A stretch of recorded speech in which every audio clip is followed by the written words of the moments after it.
Let's go check out our next spot, which is the Cross Keys House. We're continuing our tour of the historic trail of Union County, and we're now here at marker number 3, which is the Cross Keys House. And again, we have Miss Ola Jean Kelly with us today, and she's going to tell us a little bit about this house, the property, the history behind it.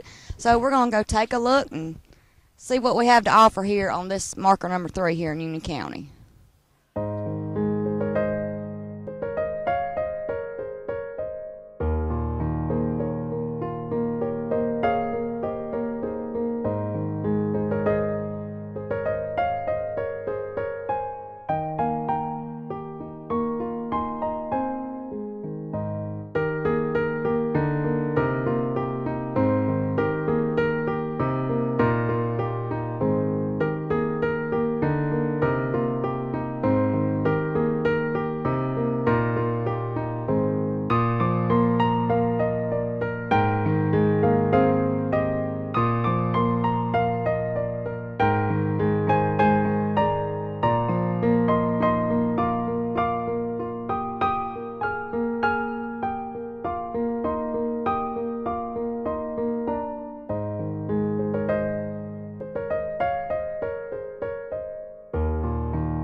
All right, Miss Ola Jean, tell us about the Cross Keys House. Tell me when it was originally built and who built it. This house was built between 1812 and 1814 by Baron Bobo. Mr. Bobo owned a plantation of 877.5 acres. This was also a stagecoach stop. And as you ride by on the Old Buckham Road, you'll notice that there are stone pillars by the sidewalk, or the walkway. The one on my right says 67 miles to Columbia. The one on my left says 12. It was 12 miles to Union. And the Old Buncombe Road was the I-85 of its day. This house is said to be one of the finest examples of Georgian colonial in the upstate. There are 4 levels to the house. There's a full basement, a full attic, and it only has 9 fireplaces. Only 9, wow. Well, I tell you, if you look around, you see all the land here at the Cross Keys House, and there's been several things that has happened out here that we have shown on Channel 14. Tell me how much land that this sits on. The house itself sits on about 17 acres, and there's a 6-acre tract across the road to our east, all of which belong to the Historical Society and are a part of the plantation now. Now, I understand this house itself has actually changed hands many times during the past. How many different hands has it went through? The house pretty much stayed in the Bobo family until 1839. Mr. Bobo died in 1829, and Ms. Bobo sold the house in 1839 and moved to Mississippi, and it went out of the family. Stayed out of the family for about 17 or 18 years, and it was purchased by Mr. Whitmire, who was married to a Bobo. And the Bobo family and the Collateral families lived here until the late 1970s. We were able to purchase it about 5 or 6 years ago from a man and a woman from Spartanburg who had bought it, and we're very grateful to Mr. and Ms. Spicer for their generosity and the fact that they did not remodel, but they restored. Did a lot of our work beforehand. Now, I also understand there's been some changes to the house over the years, and tell us about those. Well, unfortunately, Mother Nature does not love our house. She's tried 4 times to destroy it. The 1886 Charleston earthquake so badly damaged the house that the entire front was not usable again until 1919. Union County was the epicenter of a 1913 earthquake, and then 4 Julys ago, a microburst took our roof off. And then last summer, when there was an earthquake that hit New Jersey and Virginia, a piece of furniture in the house was damaged. Now, in 1916, the house was purchased by a Mr. Bennett, who, of course, was married to a Bobo.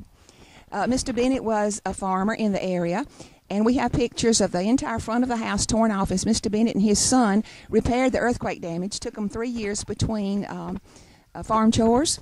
And then, of all things, Mrs. Bennett wouldn't live here. She had 3 grown children and 2 little surprises, and she said it was too busy a place to raise those 2 little surprises.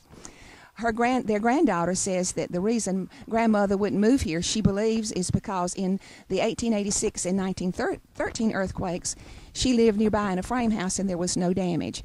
Mr. Bennett also added the front porch. That is not original to the house. The Wilburn family, which was related to the Bobos, enclosed the back porch and added a modern kitchen and bathroom on the back. Now, I remember a piece we did a while back, and you may remember this as well, where we had an artist reception or some type of thing like that. And I think it was maybe Jack Farmer had painted a picture, drawed a picture of the Cross Keys house. And there was a story behind the shutters. There were some shutters maybe missing from that painting. The shutters were taken down to be repaired, and they're still being repaired. We don't have them back yet, but we hope one day to have them back. I think you did tell a story about that, and it was amazing because one of the pictures had the shutters because he actually put the shutters in as if they were there. But can you tell us about the inside of the house? And we're going to show you guys some pictures of that. Are there any original pieces on the inside? As far as I've been able to ascertain, there are only 2 original pieces in the house. As you go into the foyer where we have the guest book, there's a utility table that was originally in the basement where the laundry and the weaving were done. And then in the master bedroom upstairs, the bedroom the bed that's in there, I'm told, was sold at the auction in the 70s when everything in the house was sold, and we're told that that is original. A Mr. Bobo from New Jersey, a descendant of the original Bobo family, had sent a blank signed check to one of our directors and said, "I want that bed, I don't care what it cost." His name was Robert Bobo. Unfortunately, Bob died several years ago, and his wife Marlon gave the bed back to us, and we're delighted to have it. Now, there are several events that are held here annually. Can you tell us about some events that's been held here over the years? The big event, and the thing that adds to the historic significance of the house, is the fact that on April 30th, 1865, Mrs. Mary Ann Bobo Whitmire Davis, who had inherited the house from her first husband and who had lost a son in the war, was summoned to the door by 5 distinguished visitors who asked for a meal.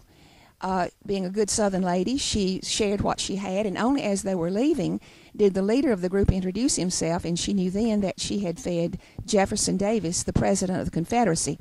Each year, the last weekend in April, we celebrate that with a reenactment. Friday is always school day because that's when children in South Carolina study South Carolina history in depth. And then Saturday and Sunday we have reenactors. This year we had about 90 reenactors and 23 horses, probably 1,000 visitors on Saturday and Sunday. Last November, we were blessed to have members of the Carolina Ladies Aid Society. To be a member of that society, you have to possess and practice a skill that was used in 1865, and they moved into the house and into the log cabin and practiced those skills under a program called At Home.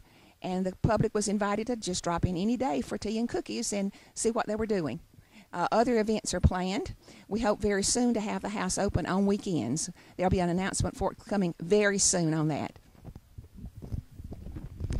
All right, well, you guys have probably remembered seeing some of those events she was talking about. And as Ola Jean and I were talking before we got started on this segment here, she was telling me a story about one of the ladies that stayed here with the Carolina Aid Society when that event was held here. And it's an interesting story. In Union County, you always hear about ghost stories and things like that with some of these older buildings. Tell us the funny little thing that happened to her while she was here. Well, I have to confess that I don't believe in ghosts, but when the Carolina Ladies Aid Society was finishing up on a Sunday afternoon, I came out to thank them and to lock up the house and set the alarms, etc. And it was obvious when I walked into the group that there was something they wanted to tell me, but they couldn't decide who the spokesman was going to be.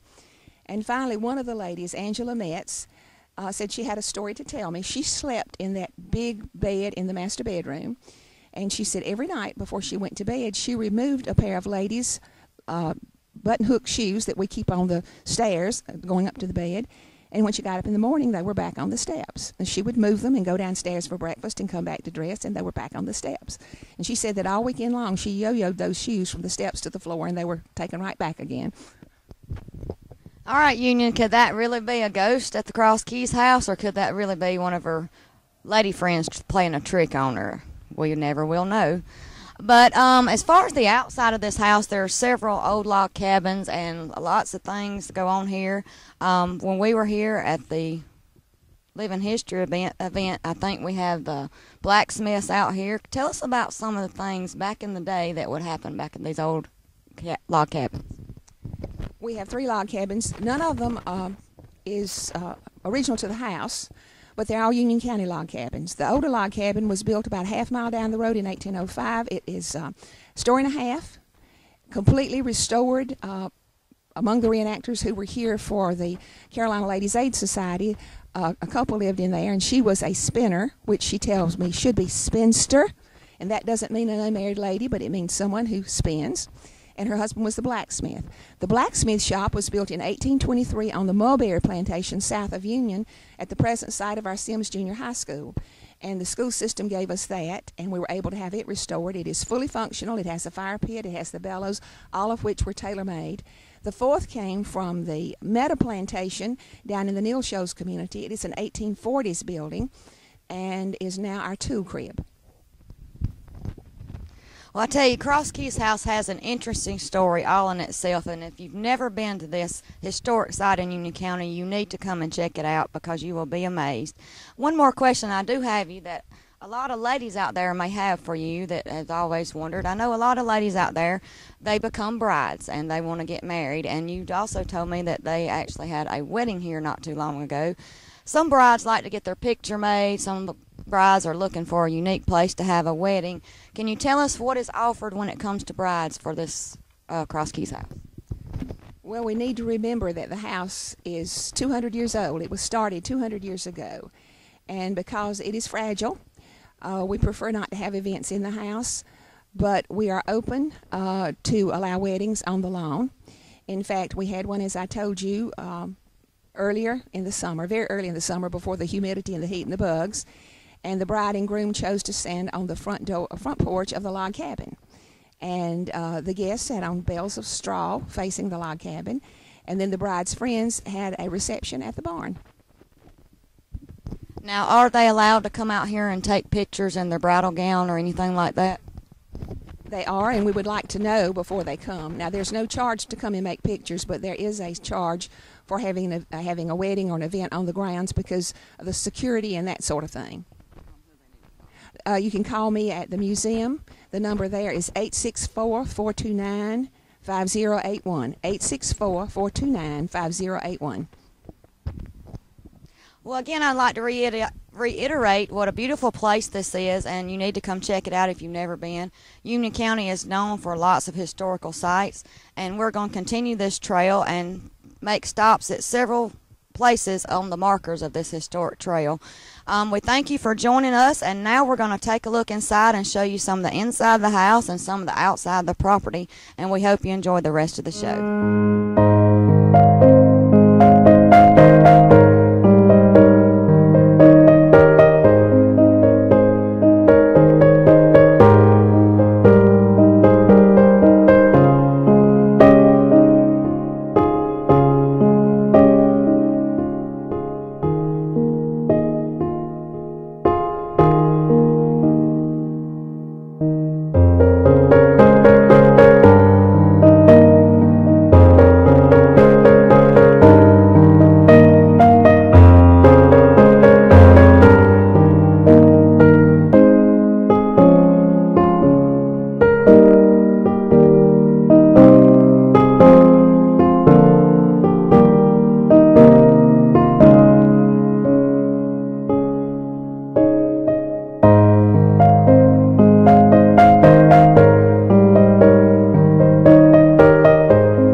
you.